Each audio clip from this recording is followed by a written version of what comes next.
Assalamualaikum warahmatullahi wabarakatuh. Alhamdulillahi rabbil alamin, nahmaduhu wa nasta'inuhu wa nastaghfiruh wa na'udzu billahi min shururi anfusina wa min sayyiati a'malina.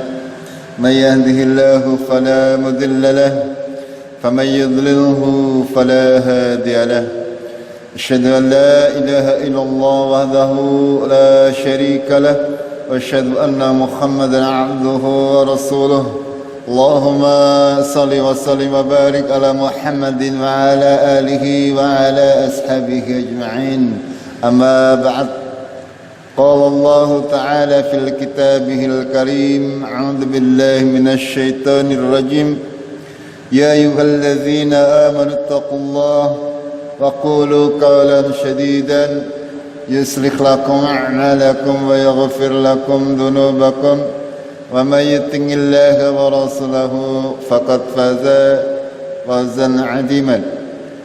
Jemaah Maghrib rahimakumullah, marilah kita senantiasa memanjatkan syukur kita kepada Allah Tabaraka wa Ta'ala yang sudah menjadikan kita alhamdulillah menjadi manusia-manusia yang senantiasa bersyukur kepada Allah, senantiasa berusaha untuk menyembah, beribadah kepada Allah dengan sebaik-baiknya. Dan insyaallah dengan keadaan yang seperti ini kita bisa selamat fid dunya wal akhirah. Pada kesempatan yang mulia ini kita akan lanjutkan kajian kita tentang hakikat Islam, iman dan ihsan. Pada kajian yang lalu kita sudah sampaikan bahwa di antara tanda-tanda orang yang beriman dengan keimanan yang benar adalah orang-orang yang salatnya khusyuk. Agar salat kita bisa khusyuk adalah kita harus berusaha senantiasa memelihara salat kita. Pada sore hari ini kita akan bahas mengenai cara-cara seorang muslim memelihara salatnya agar menjadi orang-orang yang senantiasa mendirikan salat. Seorang yang senantiasa menjalankan salat, bahkan tidak hanya untuk dirinya sendiri, akan tetapi sampai nanti generasi yang akan datang, sampai anak cucu kita, mudah-mudahan senantiasa menjadi generasi-generasi yang mendirikan salat. Tugas kita, kewajiban kita adalah sampai sebatas usia kita, anak kita, mungkin kita masih menangi cucu kita barangkali, itu adalah tugas kita untuk bisa menjadikan anak, cucu, keluarga, orang-orang yang senantiasa mendirikan salat. Karena kalau tidak seperti itu, kita akan kehilangan generasi-generasi yang memelihara salatnya. Ini sudah kami jelaskan di dalam banyak ayat di dalam Al-Quran. Ya, salah satu yang sudah kita pelajari adalah dalam surat Al-Mu'minun ayat 1 sampai 11. Kita sudah pernah membahasnya, saya hanya akan mengulang sedikit. A'udzubillahi minasyaitonirrajim. Bismillahirrahmanirrahim. Qad aflakhal mu'minun. Di sini Allah memberikan berita kepada kita, kepada kaum mukmin, ya, bahwasanya akan senantiasa beruntung orang-orang yang beriman. Sudah barang tentu iman yang sebenar-benarnya. Iman yang benar, kata Allah Tabaraka wa Ta'ala, di antara ciri-cirinya adalah yang pertama, alladzina hum fi salatihim khashi'un, yaitu orang-orang yang khusyuk di dalam salatnya. Kita juga sudah bahas bagaimana kiat-kiat agar bisa salat dengan khusyuk. Bukan hanya salatnya yang dilihat, kata Allah, walladzina hum 'anil lagwi mu'ridun, yaitu orang-orang yang lagwi itu sesuatu yang tidak berguna, mu'ridun itu berpaling, ya. Di antara ciri-ciri seorang mukmin dengan keimanan yang benar adalah di samping salatnya khusyuk, mereka berpaling dari hal-hal yang tidak berguna. Tidak suka ikut-ikutan dengan segala sesuatu yang dia tidak faham, tidak ada manfaatnya baik di dalam kehidupan dunia maupun di dalam kehidupan akhirat. Ini maksud daripada ayat yang ketiga, walladzina hum 'anil lagwi mu'ridun. Ya, contoh yang paling teraktual sekarang ini, kalau ada seorang muslim misalnya ikut-ikutan, ya, apa, tahun baruan itu hukumnya sudah jelas, ya silakan panjenengan konsekuensinya ditanggung sendiri. Tidak usah pedulikan kata orang-orang, ya. Hukumnya jelas, mengucapkan ucapan selamat atas hari-hari besar kaum non muslim itu hukumnya haram. Ngomong tok bae haram, ya, mengucapkan selamat apalagi ikut merayakan, segala bentuk jenisnya itu diharamkan. Hukum ini jelas dan simpel. Kita tinggal tidak usah berdebat masalah halal haramnya, ya. Kalau kita berbicara mengenai hukum, tidak usah berdebat lagi, ya, karena banyak sekarang berseliweran orang-orang yang contoh di media sosial itu banyak beredar seorang politikus berbicara masalah agama, kan repot gitu. Ya politik biar saja, urusan politik mereka boleh berbicara panjang lebar. Untuk urusan agama biarkan para ulama. Jangan sampai orang politik berbicara masalah agama nanti rusak. Ya betul. Itu karena kalau agama digandeng dengan politik ya repot nanti. Ya, kalau politik kan tujuannya mencari anggota sebanyak-banyaknya, gitu. Ya, kalau nanti ketua partai politiknya tidak mengucapkan selamat hari raya non-muslim, berarti bagaimana nanti jamaahnya atau anggotanya akan keluar semuanya. Jadi hukumnya di apa?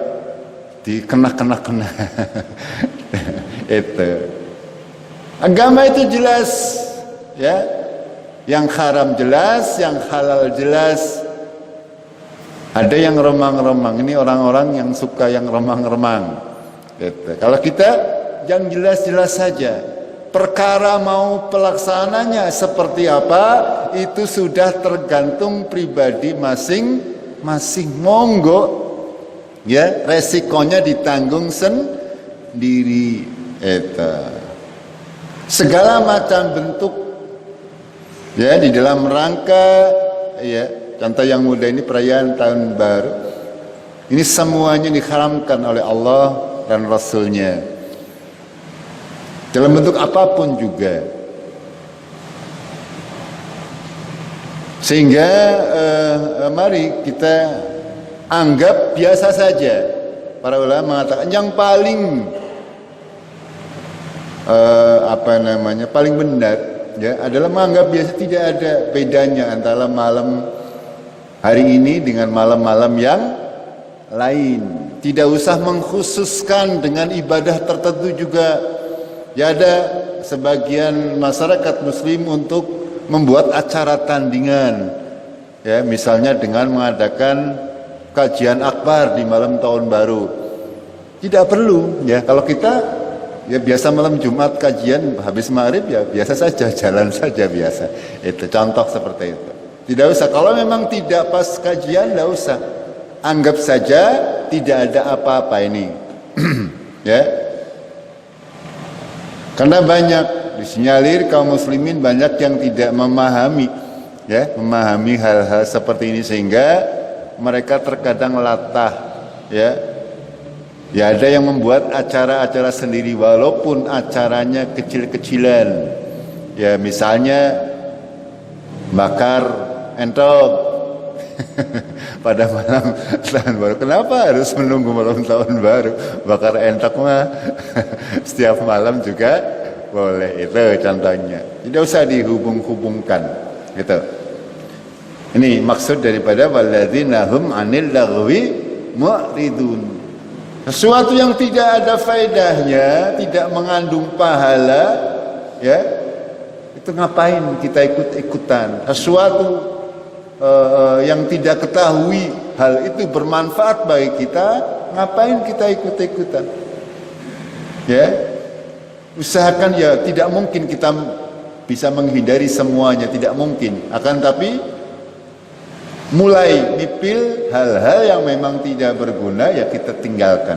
Ini maksud daripada firman Allah, ciri-ciri golongan kaum mukminin, yaitu orang-orang yang berpaling dari hal-hal yang melalaikan. Walladzina hum lizzakati fa'ilun, dan orang-orang yang melaksanakan zakat. Ini sudah jelas. Berikutnya adalah walladzina hum li furujihim khafizun illa ala azwajihim aw ma malakat aymanuhum fa innahum ghairu malumin. Orang-orang yang memelihara kemaluan mereka kecuali ke atas kepada istri-istri mereka atau budak-budak yang mereka miliki. Yang demikian itu kata Allah tidak tercela. Faman ibtagha wara'a dzalika faulaika humul adun. Barang siapa yang mencari selain daripada hal tersebut, ya, mereka termasuk di dalam orang-orang yang dikelompokkan orang-orang yang melampaui batas. Di antara tanda-tanda kaum mukminun adalah senantiasa memelihara kemaluannya, tidak suka mengumbar auratnya kepada orang-orang yang memang tidak berhak. Kita boleh menyalurkan syahwat kita ya kepada orang-orang yang memang diperbolehkan secara syariat, dan ini harus kita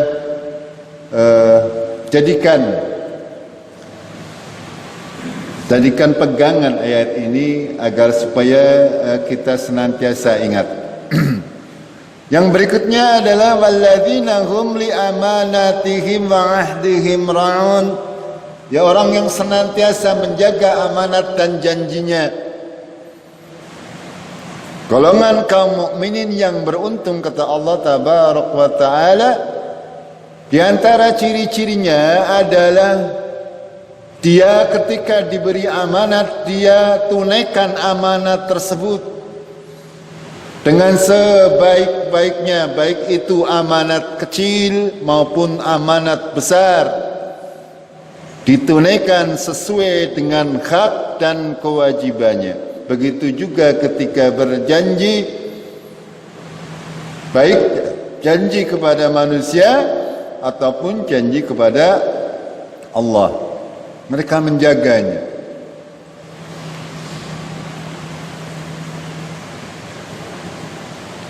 Hal-hal yang disampaikan Allah di atas itu tidaklah mungkin bisa dilaksanakan kecuali pada kalimat yang berikutnya, walladzina hum ala salawatihim yukhafizun, yaitu orang-orang yang atas semua salatnya mereka memeliharanya. Ketika seseorang sudah memelihara solatnya, dia insyaallah akan menjalankan semuanya yang disampaikan oleh Allah tabarak wa ta'ala. Akan tetapi ketika orang sudah melalaikan solatnya, itu pasti ya, amalan-amalan yang lain lebih disepelekan. Pokok kata Rasulullah Sallallahu Alaihi Wasallam, pokok pangkal urusan dalam dunia kita adalah Islam, dan tiangnya adalah salat. Salat itu penyangga agama kita. Kita bisa menjalankan seluruh syariat agama Islam apabila kita menegakkan salat, memelihara salat kita. Ini penting untuk kita fahami. Kalau kita bisa memelihara salat kita, insya Allah kita bisa memelihara agama kita, agama keluarga kita, agama lingkungan kita.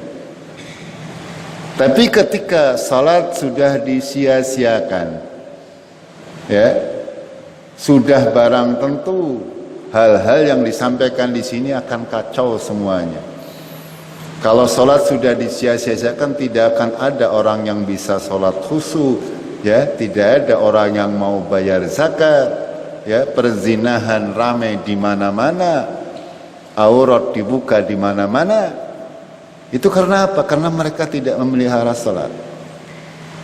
Ya, amanat disia-siakan, janji tinggal janji itu agar pas kampanye ya janjinya 100, kenyataannya yang ditepati si jibe mbuh. Makanya sangat penting, ya, untuk kita senantiasa memelihara salat kita. Di akhir ayat 9 dan 10 Allah Tabaraka wa Ta'ala menjanjikan orang-orang yang seperti inilah yang akan mewarisi surga Firdaus, ya. Surga Firdaus, surga yang berada di tengah-tengah. Ulaika humul warisun alladzina yarisunal firdausa hum fiha khalidun. Surga itu bertingkat-tingkat. Kalau kata Rasulullah, kalau mau minta surga, mintalah surga Firdaus. Karena Firdaus itu tempat sumber mata air seluruh surga. Ya, itu seperti itu. Surga ya bertingkat-tingkat, sama seperti kita dalam kehidupan di dunia. Tingkatannya tergantung daripada seberapa besar keimanan kita kepada Allah Tabaraka wa Ta'ala. Allah Tabaraka wa Ta'ala juga berfirman, memerintahkan kita kaum muslimin untuk senantiasa memelihara salat. Dalam surat Al-Baqarah Allah berfirman, khafidhu ala salawat, peliharalah semua salat-salat kalian, peliharalah salat-salat, ya. Kayak memelihara apa? Itu. Ama seperti memelihara, namanya kalimat memelihara berarti ya di rumah, timpani, di apa baik, itu memelihara. Sama. Memelihara salat pun seperti itu. Harus dijaga benar-benar agar salat kita tidak mati, baik secara ruh maupun secara fisik. Yang pertama mati ruh, yang tadi yang kemarin sudah kami sampaikan, ya. Yang pertama karena tidak dijaga, ya, ruh salat kita mati, yaitu salatnya tidak khusyuk. Angger salat tapi ora khusyuk, lama-lama apa? Ngedap, gini mboten. Lama-lama hilang sehingga jiwa raganya mati. Ini akan terjadi. Lalu Allah melanjutkan wassalatil wusta wa qumu lillahi qanitin, dan salat wusta, salat pertengahan, para ulama mengatakan yaitu salatul asar, ya. Berdirilah untuk salat menghadap Allah dengan khusyuk. Ini perintah Allah Tabaraka wa Ta'ala. Kalau kita tidak menjalankannya berarti berdosa. Kalau kita tidak memelihara salat kita, yang akan terjadi, kita akan tersesat dari jalan Allah Tabaraka wa Ta'ala. Agama kita akan roboh. Karena sholat itu adalah saka, berarti kalau Allah memerintah hafidhu ala sholawat, itu pada baik dewek kon memelihara saka bangunan. Sakane di rumah bok nganti kropos, bok nganti ya, kalau sudah kropos berarti bangunannya gampang ya, apa maning sikit zaman banyak banjir dan sebagainya. Angin kropos, angin cilik baik roboh nggih. Kalau sakanya tidak kuat, kalau tiangnya tidak kuat, terkena angin kecil saja roboh, apa maning terkena banjir, terkena angin besar. Ini peribahasa apa, perumpamaan yang bisa kita kemukakan untuk masalah salat sebagai tiang agama. Jika tidak, maka seperti yang disampaikan oleh Allah Tabarak wa Ta'ala, kalau kita tidak memelihara salat kita, maka akan datang generasi setelah kita, generasi yang senantiasa menyia-nyiakan salat, sebagaimana diwahyukan, diberitakan oleh Allah dalam surat Maryam. Fakhalafa min ba'dihim khalfun adha'us salah wattaba'us syahwat fasawfa yalqawna ghayya. Maka datanglah sesudah mereka, sesudah generasi yang memelihara salatnya, ya, muncul generasi yang kebalikan dari memelihara, menyia-nyiakan salat, dan mereka mengikuti syahwat. Dan ini jaminan, ya, ketika orang sudah menyia-nyiakan salat dan mengikuti syahwatnya, maka dia akan menemui kesesatan pasti. Karena itu tadi, karena salat itu tiangnya agama. Ketika tidak dipelihara, disia-siakan, agamanya rusak. Ketika agama diri kita rusak, lingkungan zaman kita hidup, generasi zaman kita hidup, ya, generasi sekarang yang kita hadapi, ketika kita tidak memelihara salat kita, tidak memelihara agama kita, apa yang terjadi dengan anak-anak kita besok ketika kita meninggal? Kira-kira mahriban anak semene apa ora? Ya. Ketika kita semuanya sudah meninggal dunia, ya barangkali 15 tahun ke depan atau wallahu a'lam. Kira-kira subuh anak sing jamaah apa ora? Kira-kira.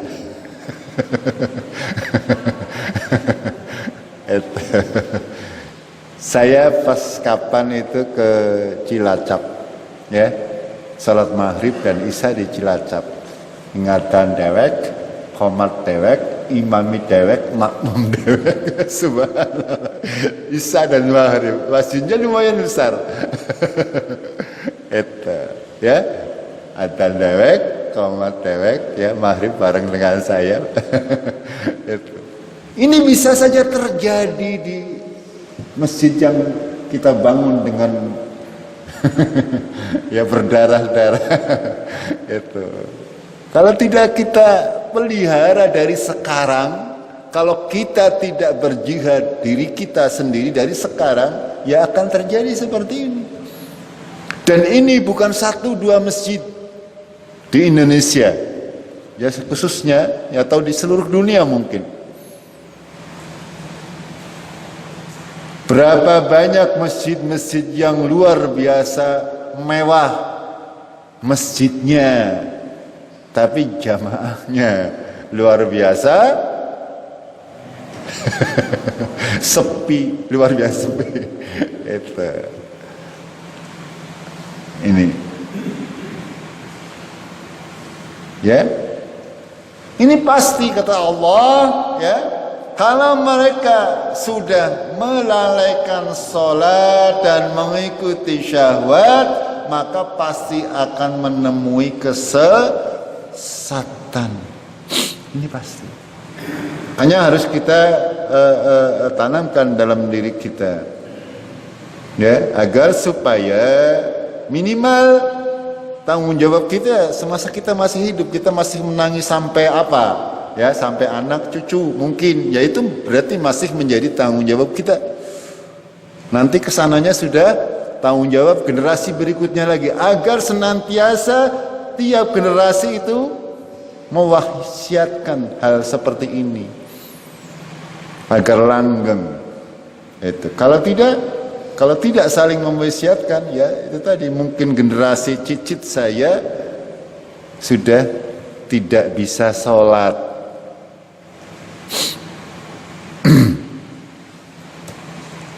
Saya lanjutkan, ya. Secara mudah, ya, kita akan bahas mengenai faktor-faktor penunjang dalam memelihara salat kita secara umum. Ini walaupun tidak detail, ya, ini secara global saja. Baik waktu, tempat, persiapan tempat, kaifiat dan ba'da salatnya, ya, agar supaya kita bisa, ya, minimal, ya, menjadi pemelihara salat untuk diri sendiri dan keluarga itu terlebih dahulu, dan ya mungkin kalau bisa merambah kepada lingkungan, karena tidak mungkin, ya, kita bisa memelihara salat kalau kita tidak perhatian dengan hal-hal yang akan kami sampaikan. Tidak mungkin, ya. Kalau kita semuanya acuh dengan hal-hal seperti ini, ya bubar eta Islam di lingkungan kita. Misalnya saja kalau semuanya acuh Arab adan lah anak sing adan iki misalnya, ya, atau saling mengandalkan, itu semuanya pasti akan membuat, ya, sebuah lingkungan itu menjadi sepi dari salat, dari Islam secara umum, seperti yang sudah kami sampaikan gambarannya tadi.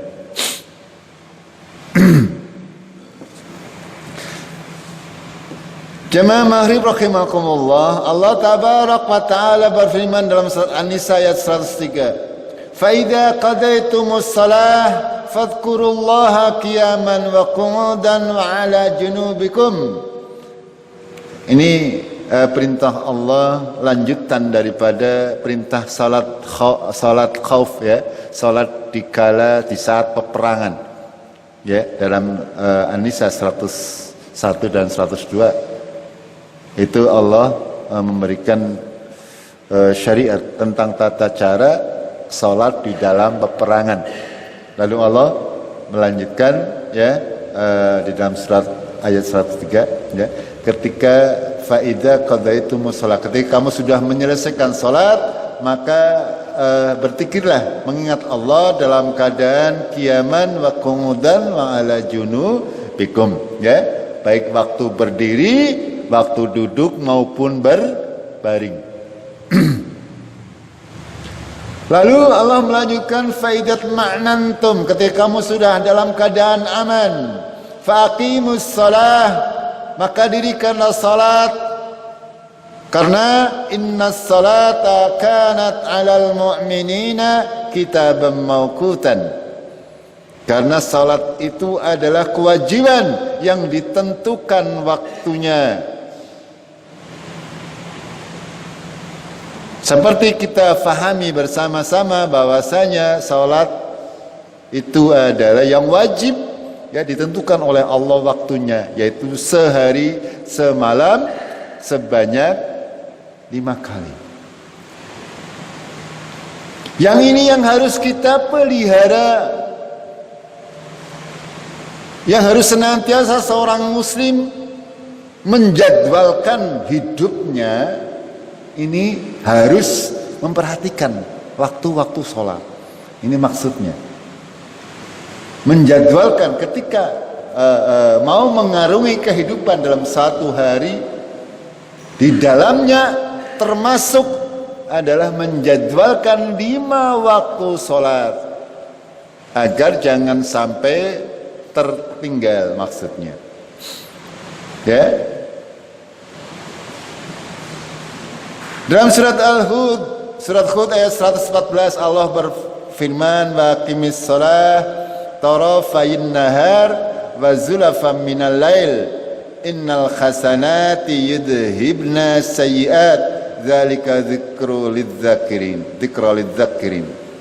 Dirikanlah salat pada kedua tepi siang, pagi dan petang, dan pada bagian permulaan daripada malam. Sesungguhnya perbuatan-perbuatan baik itu menghapuskan dosa perbuatan-perbuatan yang buruk.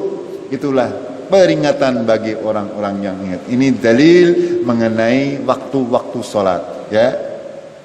Kedua tepi siang berarti ya salat apa? Salat zuhur dan asar, ya. Dan permulaan malam berarti maghrib dan isya. Dalam surat Al-Isra, aqimis shalah liduluki syamsi ila ghasyaqil lail wa qur'anal fajr inna qur'anal fajri kana masyhudan. Dirikanlah salat sesudah matahari tergelincir, ya, sesudah matahari tergelincir berarti zuhur dan asar, sampai gelap malam, maghrib dan isya. Dan di sini Allah memberikan tambahan salat subuh, ya, salat subuh. Inna Qur'anal fajri kana masyhudan, ya. Sesungguhnya salat ibu itu disaksikan oleh malaikat. Bukan berarti salat yang lain tidak disaksikan, ya. Bukan berarti seperti itu, ya. Akan tetapi lebih itu karena memang seperti itu, ya.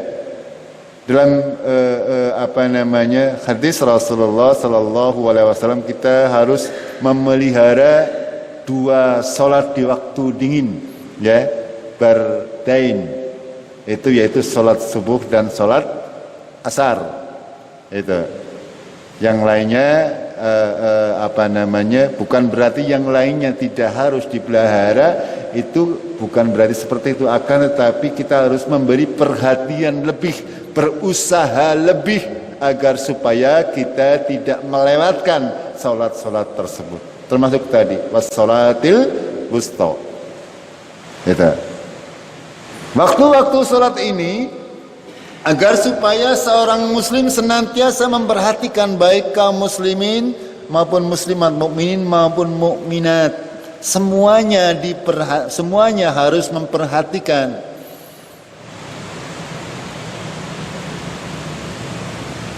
Kaum laki-laki senantiasa memperhatikan waktu sholatnya di masjid. Begitu juga kaum perempuan, ya. Walaupun salatnya di rumah, tidak boleh mengakhir-akhir atau menunda-nunda. Harus dijadwalkan di rumah dengan benar. Artinya ketika masuk waktu sholat, ya silahkan untuk mempersiapkan diri. Karena sekali lagi, ya, kalau tidak seperti itu, nanti kita akan menjadi generasi-generasi yang menyia-nyiakan sholat, menganggap enteng, menganggap remeh, dan pasti, ya, kita akan menemui kesesatan ketika kita sudah menyepelekan sholat.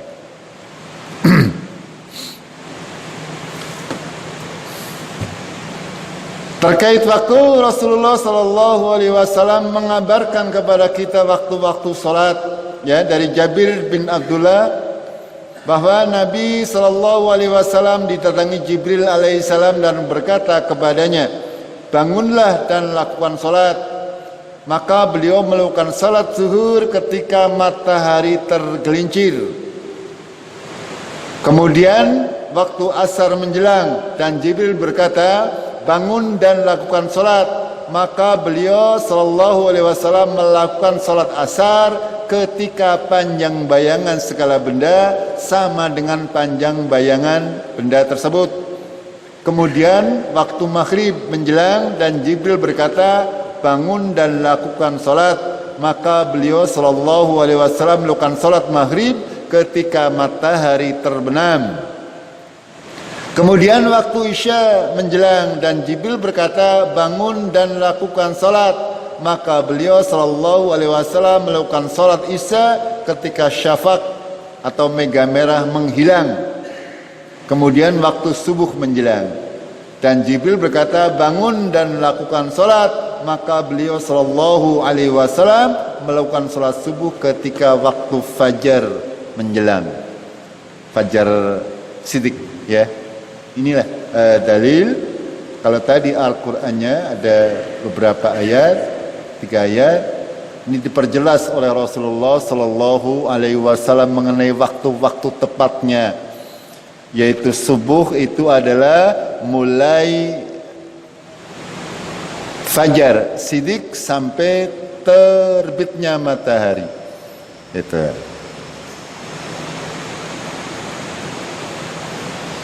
Jamaah rahimakumullah, kita harus senantiasa menjadi manusia-manusia yang benar, mukminnya, keimanannya. Kita benar-benar meniatkan dalam diri kita bahwa, ya, kemarin sudah kami sampaikan, ketika mau tidur kita sudah berdoa, membaca zikir-zikir dan disertai niat bahwasanya besok pagi saya niat untuk bangun sholat subuh berjamaah untuk kaum laki-laki. Kaum perempuan juga boleh meniatkan seperti itu, untuk bisa sholat berjamaah di masjid. Ini penting, ya.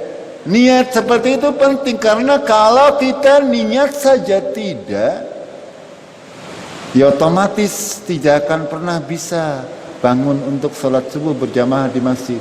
Niat beora, gimana betul? Tapi kalau sudah niat, insya Allah suatu saat akan timbul keinginannya. Walaupun mungkin bisa saja panjenengan kelewatan, ya, tidurnya. Tapi diniatkan setiap mau tidur, diniatkan seperti itu. Saya mau niat, ya, salat subuh berjamaah di masjid. Ini penting dalam rangka memelihara salat kita. Kalau tidak pernah niat, ya tidak akan pernah bisa. Senantiasa, ya, kupinge diuyui apa? Krungu adzan ya betem bae.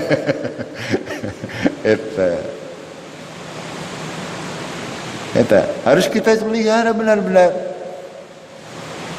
Dan ketika kita memang benar-benar kesiangan, ya, panjenengan misalnya bangun jam 11:30 panas, bagaimana ini? Lah sholat baik, tidak boleh. Panjenengan tetap harus sholat, okay? Walaupun sudah ketinggalan waktu sholat. Tapi ini aja hareng, sewaktu-waktu panjenengan, ya, itu ketinggalan sholat atau bangun ketika matahari sudah terbit, ya, itu kan berarti sudah di luar waktu subuh. Waktu subuh itu sampai dengan matahari terbit. Tapi ketika memang panjenengan benar-benar kesiangan, ya begitu bangun langsung sholat subuh. Itu. Walaupun tangine wis penter, itu. Maksudnya seperti itu. Misalkan, ya, diniatkan ketika mau tidur, ya panjenengan niat minta kepada Allah tabaraka wa taala agar dibangunkan untuk bisa salat subuh.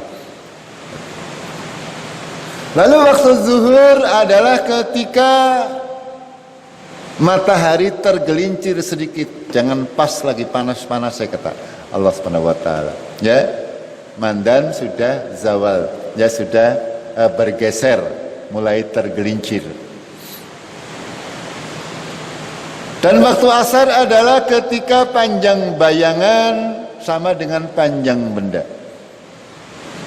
Waktu maghrib ketika matahari sudah tenggelam, waktu isya ketika tanda-tanda malam sudah datang. Ya, maghrib kan biasanya ada warna kemerah-merahan, dan ketika itu sudah hilang, itu sudah berarti masuk waktu isya. Dan kata Rasulullah Sallallahu Alaihi Wasallam ketika ditanya amalan apa yang paling afdol, Rasulullah bersabda as-salatu ala waktiha, salat pada waktunya. Ini salat subuh, salat maghrib itu kata para ulama lebih baik di awal. Ya, kalau salat zuhur, salat asar, salat isya itu kadang Rasulullah mengakhirkan. Salat zuhur misalnya ketika hari terasa sangat panas, beliau mengakhirkan salat hampir mendekati waktu asar. Begitu juga dengan salat isya. Salat isya beliau sering mengakhirkan di menjelang tengah malam. Makanya kami sampaikan di sini ya, agar supaya untuk masalah waktu ini kita benar-benar memeliharanya. Kita sudah alhamdulillah kemajuan teknologi, sudah ada jadwal sholat. Itu bagus, tapi jangan dipegang secara kaku. Saya sampaikan seperti itu, jangan kaku. Karena kalau kaku tidak akan memberi manfaat. Itu sudah sering kami sampaikan. Jumatan misalnya 11:30 sudah masuk waktu. Ya benar, sudah masuk waktu zuhur. Khotibnya datang langsung assalamualaikum. Jamaah urung anak sudah assalamualaikum. Terus mau khotbah buat siapa? Kita ngugemi waktu, ketepatan waktu, apa mengugemi kemaslahatan umat. Padahal Rasulullah SAW tidak mencontohkan seperti itu. Salat zuhur, pernah Rasulullah membaca salat zuhur itu lama, rakaat pertamanya lama. Tujuannya apa? Agar supaya orang-orang bisa mendapatkan rakaat pertama dari para salat zuhur. Ini hakikatnya, waktunya ya, sudah ketentuannya sudah jelas, akan tapi dalam prakteknya kita harus benar-benar bijaksana. Itu. Yang azan, subhanallah, ya, harus senantiasa orang-orang yang mempunyai pemahaman, ya, aja adzan gugurakan kewajiban, akan tetapi benar-benar niat ikhlas lillahi ta'ala untuk mengundang orang-orang ikut sholat, sehingga kami sampaikan jaraknya minimal 15 menit. Gitu. Agar supaya apa? Agar supaya benar-benar berfungsi. Ya. Jangan kalau yang menggugurkan kewajiban sing penting adzan adalah 5 menit komat buana sing melu mbora. Dan ini butuh kesabaran, apalagi kalau salat subuh yang adzan. Ya, butuh lebih lama lagi. Itu benar-benar, dan ini pahalanya luar biasa besar. Harus kita pahami itu. Tapi kalau yang azan itu hanya mengukur kewajiban, ya itu. Ya, azan salat subuh waktunya 5 menit. Itu, lebih azan terus qomat sus, yang mau ikut jamaah siapa? Ini yang harus diperhatikan. Rasulullah pernah salat zuhur juga menjelang salat asar. Salat asar digeser ya, lebih sore lagi. Itu tidak mengapa, ya, tergantung daripada komunitas tersebut. Sekali lagi, untuk masalah waktu ini untuk senantiasa diperhatikan agar supaya tercapai tujuan daripada pensyariatan. Ya, kalau kita saklek mugemi jadwal, ya repot nanti. Jadwal sholat asar sekarang 2:30 kurang, jam 3 kurang seperempat kalau nggak salah. Itu memang sudah masuk waktu asar, akan tetapi ya boleh kita azan misalnya di sini 3:30 atau di tempat lain jam 4 baru adzan asar, boleh saja, tidak masalah. Itu sementing tujuan berjamaahnya tercapai. Yang penting jangan terlalu diakhirkan. Itu 5:30 tembakan di sana. Karena misalkan asal jam 3 kurang seperempat sampai jam 4 itu masih di awal waktu insya Allah.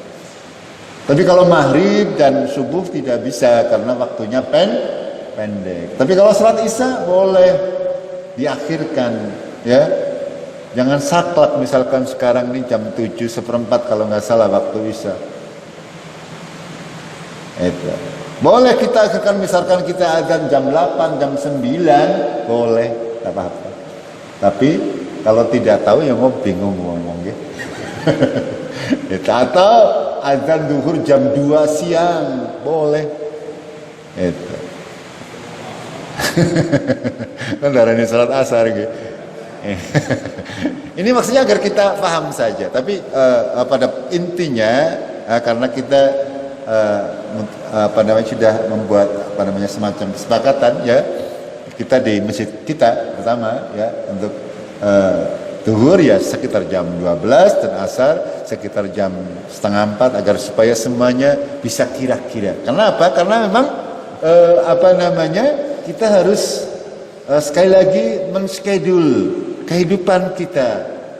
Yang pertama tadi niat, memperhatikan waktu sholat, ya. Terus yang ketiga menyesuaikan pekerjaan dengan waktu sholat aja sholatnya menyesuaikan pekerjaan repot. Tapi ya pekerjaan yang harus disesuaikan dengan waktunya, waktu sholat itu. Apalagi kalau kita memang bekerja sendiri, disesuaikan, ya. Ini hal-hal yang harus kita perhatikan, ya. Pertama niat, memperhatikan waktu sholat, menyesuaikan pekerjaan dengan waktu, dan yang berikutnya mengingat keluarga kan waktu ini sangat penting, ya. Mengingatkan anak-anak kita, istri-istri kita, atau kebalikannya suami-suami kita, diingatkan senantiasa. Ya istri mengingatkan suami atau suami mengingat istri, seorang ayah mengingat anak atau anak mengingat ayahnya, itu saling berwasiat. Setiap hari aja bosan aja mung sepisan pindho. Setiap hari harus itu di dalam sebuah keluarga mengingatkan waktu-waktu sholat. Kalau tidak seperti itu bubar. Ya, ini kita akan menghadapi hal-hal seperti itu. Generasi-generasi yang tidak mengindahkan sholat, melalaikan sholat. Lalu, ya, meninggalkan lingkungan, mengingat lingkungan sekitar akan, yaitu dengan azan tadi. Senantiasa, ya, harus ada, ya, seseorang yang mau mengorbankan, ya, bukan mengorbankan sebenarnya. Bagaimana ya? Karena kalau di bahasa mengorbankan boleh mengobarkan, tapi pada hakikatnya itu adalah untuk dirinya sendiri. Harus ada seorang yang berjihad fisabilillah untuk senantiasa mengingatkan lingkungan akan pentingnya menjaga waktu-waktu sholat berjamaah. Ini harus ada. Ya. Kalau misalkan si fulan lagi dalam keadaan tidak sehat lah, dalam keadaan tidak ada, senantiasa bersegera yang lain untuk senantiasa mengingatkan itu, ya, diri sendiri, keluarga, lingkungan ini harus senantiasa, ya. Dan ketika tertinggal misalnya panjenengan, ya, tertinggal berjamaah, usahakan, ya,